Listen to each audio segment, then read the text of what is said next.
Assalamualaikum warahmatullahi wabarakatuh. Mata kuliah Pengolahan Citra pertemuan 14 membahas tentang citra warna. Nah, sebelum kita masuk kepada citra warna, kenapa dan bagaimana mata kita itu bisa menangkap warna, saya akan sampaikan tampilan berikut ini. You might have heard that light is a kind of wave, and that the color of an object is related to the frequency of light waves it reflects. High-frequency light waves look violet, low-frequency light waves look red, and in-between frequencies look yellow, green, orange, and so on. You might call this idea physical color, because it says that color is a physical property of light itself. It's not dependent on human perception. And while this isn't wrong, it isn't quite the whole story either. For instance, you might have seen this picture before. As you can see, the region where the red and green lights overlap is yellow.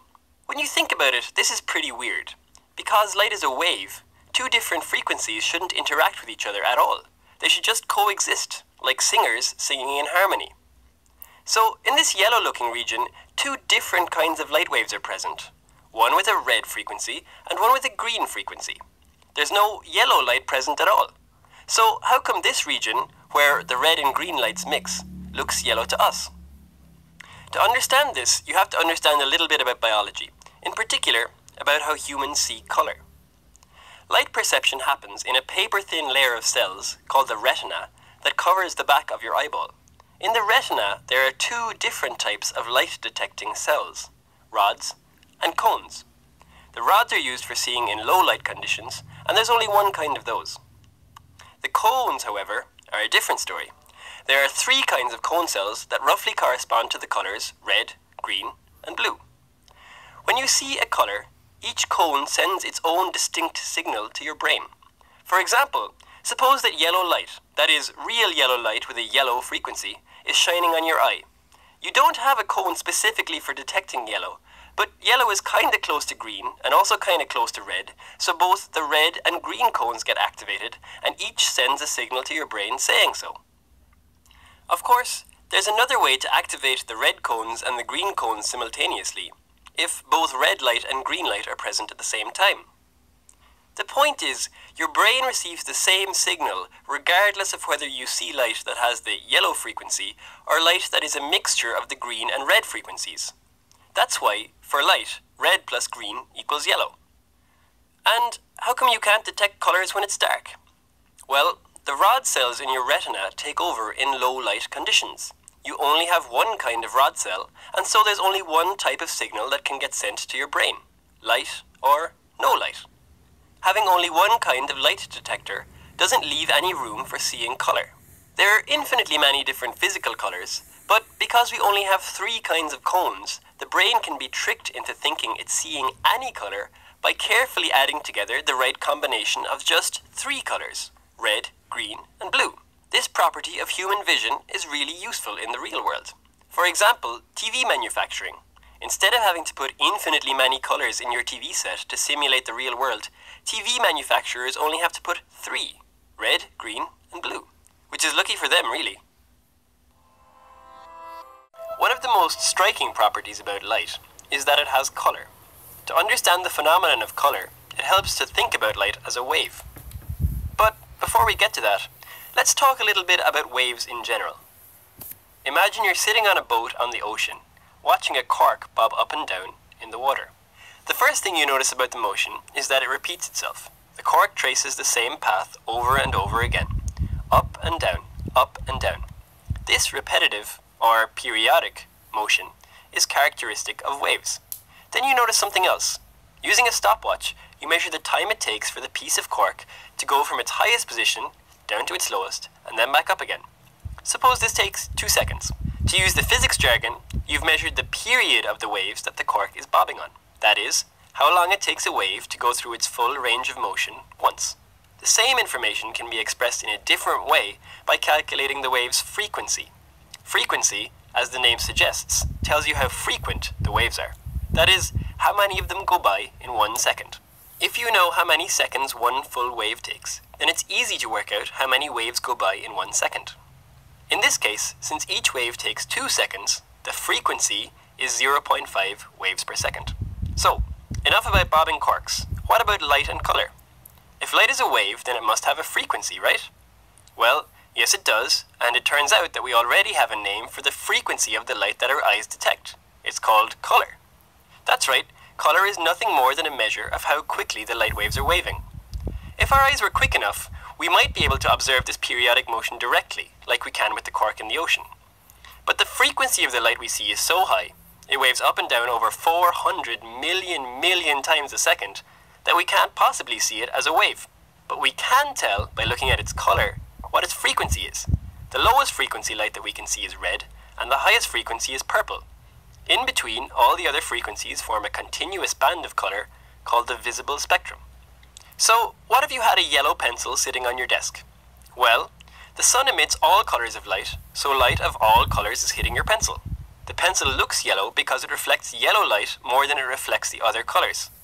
What happens to the blue, purple, and red light? They get absorbed, and the energy they're carrying gets turned into heat. It's similar with objects of other colors. Blue things reflect blue light, red things reflect red light, and so on. White objects reflect all colors of light, while black things do exactly the opposite, and absorb at all frequencies. This, by the way, is why it's uncomfortable to wear your favorite Metallica t-shirt on a sunny day. Nah, tadi Anda sudah lihat ya penjelasannya. Jadi cahaya itu radiasi elektromagnetik yang dapat menstimulasi respon penglihatan manusia ya. Kemudian tidak semua spektrum gelombang warna itu bisa kita lihat, yang terlihat hanya 380 sampai 780 ya. Kemudian sumber cahaya itu kan jadi memancarkan energi ya. Tadi Anda juga sudah bisa lihat seperti apa disajikan dalam bentuk gelombang. Nah, kemudian sumber cahaya tadi dari satu panjang gelombang disebut dengan sumber monokromatik. Nah, sumber lain atau non-monokromatik merupakan komposisi dari satu range panjang gelombang yang masing-masing mempunyai intensitas tersendiri. Kemudian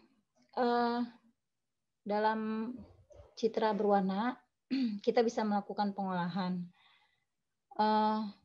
Kenapa pakai citra berwarna? Karena dalam analisa citra otomatis, warna merupakan deskriptor yang sangat berguna untuk menyederhanakan proses identifikasi dan ekstraksi objek pada citra. Seperti misalkan kita punya sebuah foto, di situ ada gambar buah-buahan, kita bisa mendeteksi jenis-jenis buah-buahan berdasarkan warnanya. Salah satunya berdasarkan warnanya, ya. Kemudian mata manusia itu dapat membedakan ribuan warna dan intensitas, meskipun tidak bisa menyatakan dalam kata-kata, ya. Jadi misalkan kita punya warna merah yang berkurang intensitasnya, jadi merah muda, lebih muda lagi.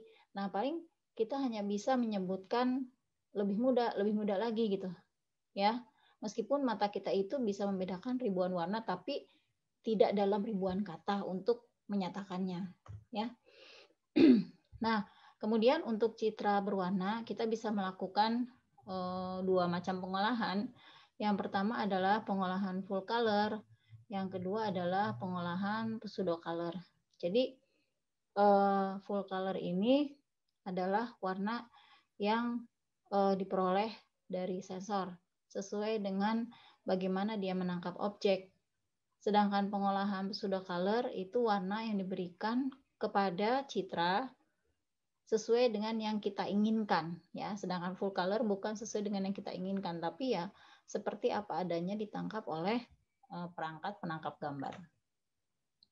Kemudian warna itu ada yang primer, ada yang sekunder. Mungkin mahasiswa sudah mengetahui ya, yaitu warna primer terdiri dari red, green, blue. Jadi di sini kalau untuk komputer atau monitor itu menggunakan warna red, green, blue, ya. Nah, sedangkan untuk untuk misalnya printer ya, itu menggunakan magenta, cyan, dan yellow. Kenapa? Karena kalau red, green, blue berarti dari cahaya. Kalau yang magenta, cyan, yellow itu dari tinta ya. Jadi kalau dicampur itu warnanya juga jadi lain. Seperti kalau warna primer dicampur jadinya putih, tapi kalau sekunder jadinya hitam gitu. Ya. Nah, kalau misalkan kita menjadikan magenta, cyan, yellow atau mungkin sering disingkat menjadi CMY ya. Nah, maka kalau dia primernya, sekundernya adalah RGB. Campuran dari magenta, cyan, yellow itu jadinya hitam ya. Tapi kalau RGB jadinya putih karena tinta ya. Nah, ini contohnya. Yang atas itu kalau misalkan kita campur untuk RGB. Kalau yang bawah itu yang CMY ya. Kemudian kita lihat di sini ada atribut warna.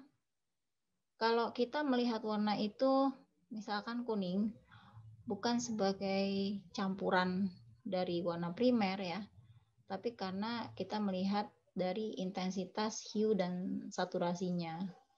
Nah, intensitas atau istilahnya brightness atau luminance atau kecerahan, yaitu menyatakan baiknya cahaya yang diterima oleh mata tanpa mempedulikan warna. Jadi di situ mata kita itu bisa melihat gambar itu cerah atau enggak cerah gitu.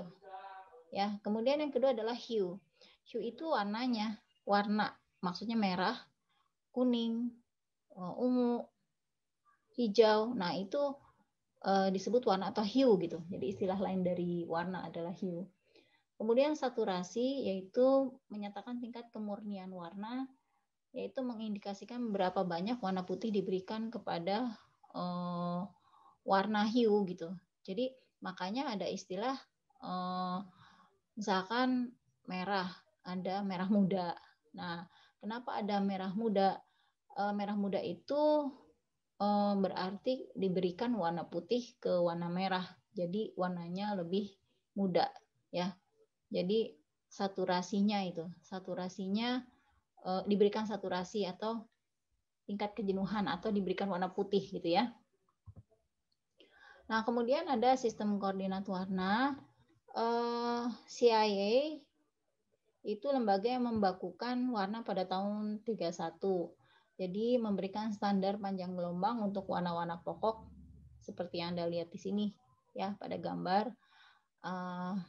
Kemudian di situ sistem koordinat warna digambarkan dalam koordinat 3 dimensi ya, yang menyatakan warna. Anda bisa lihat sendiri warna apa saja di situ. Warna-warna lainnya yang dihasilkan dengan mengkombinasikan ketiga warna RGB itu kita akan dapatkan ya. Begitu pula kalau kita pakainya CMY ya.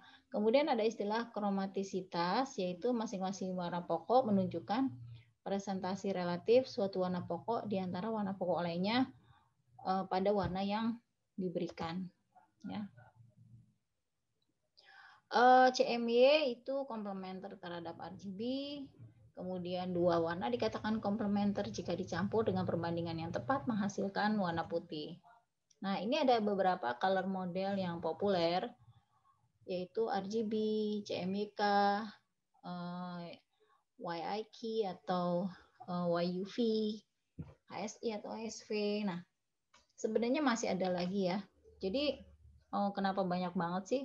Seperti yang tadi disebutkan bahwa kalau RGB itu kan dari cahaya ya, seperti yang digunakan oleh monitor.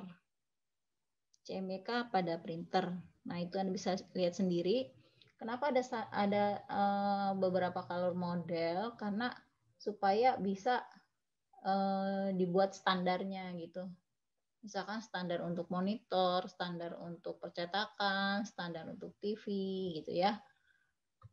Kemudian kan model warna misalkan RGB itu formatnya seperti apa disajikan. Jadi gambar digital yaitu sekumpulan titik yang disusun dalam bentuk matriks dan nilainya menyatakan suatu derajat kecerahan ya. Dalam derajat keabuan 8 bit menyatakan 256 derajat kecerahan. Nah, kalau di dalam komputer itu menggunakan 8 bit atau 256 derajat kecerahan ya. Jadi didapat dari 2�8. Pada gambar berwarna, nilai setiap titiknya adalah nilai derajat keabuan ya, jadi bukan warna. Pada setiap komponen warna RGB. Bila masing-masing komponen RGB mempunyai 8 bit, maka satu titik dinyatakan dengan 8 tambah 8 tambah 8, yaitu 24 bit atau 2⁴ derajat keabuan. Ya. Format RGB yaitu format dasar yang digunakan oleh banyak peralatan elektronik seperti monitor LCD, TV untuk menampilkan sebuah gambar. Ya. Nah, pada format RGB suatu warna didefinisikan sebagai kombinasi dari komponen warna RGB sebagai berikut. Ya. Nah, jadi dengan adanya format seperti ini, kita tidak perlu menyebutkan misalkan warna apa ya di situ. Nah, misalkan warna merah tuh, ya. Kalau merah banget, nah berarti komposisinya red-nya 255, green-nya 0, blue-nya 0. Nah, yang paling bawah tuh baris kedua dari bawah ada pink. Kita bisa lihat, jadi kalau kita kan nyebutnya pink itu mungkin merah muda ya. Pink itu kan bahasa Inggris, kalau bahasa Indonesia itu merah muda. Nah, terus pink itu juga ada yang macam-macam tingkat saturasinya gitu kan. Kita mungkin nyebutnya pink, agak pink, kurang pink, pink pucet gitu kan. Nah, jadi kalau pakai kata-kata susah, tapi kalau pakai format angka seperti ini, kita bisa lihat komposisi dari masing-masing RGB. Seperti pink yang dimaksud di situ 255, kemudian untuk merahnya green-nya 190, kemudian blue-nya 220. Misal kita ganti, ternyata misalkan blue-nya saya turunin jadi 200. Ya, blue-nya saya turunin jadi 200. Itu sepertinya kemungkinan warnanya masih tetap pink, tapi agak beda dengan pink yang ini gitu. Nah, kalau dalam bentuk kata-kata kan susah nyebutinnya, karena dalam pandangan mata kita ya mungkin sama pinknya, cuma jatuhnya lebih keunguan mungkin ya. Nah, di situ kalau bedanya adalah pink yang ini itu komposisi R-nya 255, green-nya 190, blue-nya 220. Kalau yang tadi saya sebutkan merahnya 255, green-nya 190, blue-nya 200 gitu misalkan ya. Jadi lebih memudahkan untuk menyatakan ya dalam bentuk komposisi warna red, green, blue. Nah, kemudian untuk HSV, ini yang kedua adalah model warna HSV ya. Nah, ini kita bisa, di sini ada rumusnya, jadi maksudnya kita bisa melakukan konversi warna ya, dari red, green, blue ke HSV atau sebaliknya. Begitu pula dengan CIA, CIE maksud saya ya. Nah, ini juga ada rumusnya sehingga kita bisa melakukan konversi. Kemudian CMY juga. Nah, mungkin sebelum kita masuk ke pengolahan citra pseudo color dan full color, kita lihat dulu bagaimana salah satu contoh mengkonversi dari satu model warna ke model warna yang lain.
Nah, tadi kita sudah lihat bagaimana contoh mengkonversi secara manual ya. Berikutnya untuk lebih mudah mungkin kita bisa melakukan perhitungan manual konversi selain dengan tulis tangan bisa menggunakan Microsoft Excel atau kalau lebih mudahnya lagi kita bisa menggunakan pemrograman seperti Python atau MATLAB ya. Baik, kita lanjutkan seperti yang di awal tadi disebutkan bahwa kita bisa melakukan pengolahan terhadap citra berwarna. Yang pertama yaitu pseudocolor. Pseudocolor di sini jadi kita bisa memberikan warna. Kayak misalkan mungkin kita bisa lihat gambar ini nih. Ini kan misalkan gambar kayak misalkan semacam foto gitu ya, foto satelit. Kita bisa lihat di situ yang paling atas itu gambarnya hitam putih. Tapi kalau atau grayscale ya di situ. Tapi kan mungkin bagian-bagiannya kurang jelas ya, bagian-bagiannya kurang jelas. Sehingga kita kalau mau perjelas, kita tambahkan warna-warna ya sesuai dengan yang kita inginkan sehingga menghasilkan gambar yang bawah. Kalau kita lihat di situ gambar yang bawah tuh ada jadi kayak ada warna hijau terus ada warna kuning gitu. Nah, warna hijau itu kita berikan misalkan untuk menandakan daerah itu gitu misalkan. Ya. Kemudian warna kuningnya itu untuk yang bagian apa gitu. Misal kita tidak mau menggunakan hijau, maunya menggunakan warna merah, ya nggak masalah. Kan pemberian warna ini, pemberian warna semu ini pseudocolor itu untuk mempertegas atau membantu mata kita aja. Jadi kita keinginan kita aja, kita pengen daerah itu diperjelas dengan memberikan warna yang kita inginkan, ya. Nah, untuk pseudocolor itu kalau kita memberikan warna semu ada 3 cara. Yang pertama adalah intensity slicing dan color coding. Yang kedua adalah gray level to color transformation. Yang ketiga adalah filtering approach. Nah, yang intensitas slicing ini sebenarnya agak mirip seperti threshold ya. Jadi kayak misalkan gambar yang ini nih, kita pengen warna apa, jadinya warna apa. Misal warna di kisaran angka 0 sampai 100 jadi warna merah. Warna di kisaran, maksud saya kan kalau gambar ini dikonversi ke dalam matriks kan jadinya angka-angka ya. Jadi nanti angka 100 sampai 200 itu warnanya oranye misalkan. 200 sampai 255 warnanya kuning. Maka nanti dari gambar misalkan hitam putih, kita akan mendapatkan 3 warna, yaitu daerah berwarna merah, oranye, kuning. Ya. Yang kedua yaitu transformasi dari citra gray level ke warna ya. Jadi kalau gray level itu berarti kita pisahkan dulu tuh 3 channel warnanya itu red, green, blue. Ya, baru kita melakukan transformasi terhadap masing-masing warna yaitu red, green, blue. Contohnya adalah ini ya. Jadi misalkan di situ kita pisahkan ya. Mana yang mau diberi warna ya. Yang ketiga adalah pendekatan filtering. Di situ menggunakan jadi ngolahnya di domain frekuensi ya, seperti yang dibahas sebelum UTS bahwa kita bisa melakukan pengolahan citra di 2 ranah, yaitu ranah frekuensi dan ranah spasial. Nah, kalau yang ini di ranah spasial, kita bisa ubah dulu citranya menggunakan transformasi Fourier, nanti sudah dalam bentuk frekuensi baru kita lakukan operasi menggunakan filter, bisa berupa low pass, band reject, dan high pass ya, baru kita nanti bisa mendapatkan hasil dari pseudocolor-nya. Nah, itu 3 teknik pada pewarnaan semu atau pseudocolor. Pengolahan yang kedua yaitu pengolahan terhadap citra yang bukan kita yang memberikan, tapi dari hasil tangkapan perangkat ya. Nah, di sini ada 2 pendekatan. Yang pertama adalah mau mengolah per warna RGB atau langsung. Nah, kalau langsung berarti matriksnya itu diubah dulu ke dalam vektor. Ya, hasilnya sama. Di sini ada beberapa pendekatan, yaitu formulasi, komplemen warna, pemotongan warna, koreksi warna, dan pemrosesan histogram. Nah, untuk formulasi ini sama seperti teknik pseudo color yang kedua, yaitu gray level transformation ya. Jadi mengubah ke dalam dengan warna, dengan memisahkan red, green, blue-nya. Yang kedua adalah komplemen warna. Jadi warna itu ada satu istilahnya ya, metode untuk menunjukkan komplemen dari warna. Jadi menggunakan garis seperti ini. Jadi seberangannya itu adalah warna kebalikannya ya. Jadi kita mau misalkan melakukan operasi terhadap citra berwarna, yaitu dengan membalik warnanya. Ya, contohnya misalkan seperti ini ya. Kita mau menegaskan misalkan warna stroberinya ya. Stroberi kan warnanya merah tuh. Nah, kalau kita lihat dari komplemennya hijau, berarti nanti akan berubah jadi hijau. Gitu ya. Kemudian yang teknik yang ketiga yaitu pemotongan warna. Nah, di sini pemotongan warna, jadi kita hanya mengambil tergantung warna apa yang mau kita ambil ya. Misalkan warna di stroberinya. Ini kan ada kopi ya itu. Kemudian ada warna putih, objek wadahnya. Nah, di situ kita mau ngambil stroberinya warna merah, yaitu yang kita slicing gitu, yang kita potong. Kemudian koreksi ya, koreksi warna, metode koreksi warna.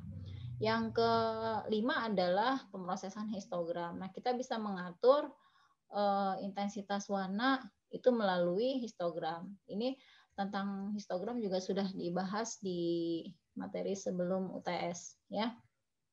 Nah, bisa juga deteksi tepi ini memanfaatkan warna dari citra gitu ya. Seperti misalkan ini kita lihat di situ yang mungkin yang agak kontras itu warna wajah dengan mata ya. Wajah dengan mata. Sehingga dari warnanya kita bisa mendeteksi tepi. Kan waktu kita belajar deteksi tepi, gambar itu atau citra itu kita ubah dulu misalkan ke hitam putih ya, baru kita bisa mendapatkan tepi. Nah, dari berdasarkan warna juga kita bisa melakukan deteksi tepi. Kemudian segmentasi warna. Kita juga bisa melakukan segmentasi berdasarkan warna ya. Jadi misalkan nih kita pengen di gambar ini nih ada objek boneka. Kemudian kita mau mensegmen si objek bonekanya. Ya. Nah, ini berdasarkan warna. Kan kita sudah bahas tentang segmentasi warna kalau nggak salah 2 minggu yang lalu, di mana segmentasi warna itu bisa kita lakukan dengan diawali dengan deteksi tepi, kemudian deteksi kontur, kemudian kita bisa melakukan segmentasi. Nah, di sini kita menggunakan caranya adalah dengan melihat kesamaan warna atau kesamaan intensitas pixel di sekitarnya. Artinya gini, kalau misalkan di sini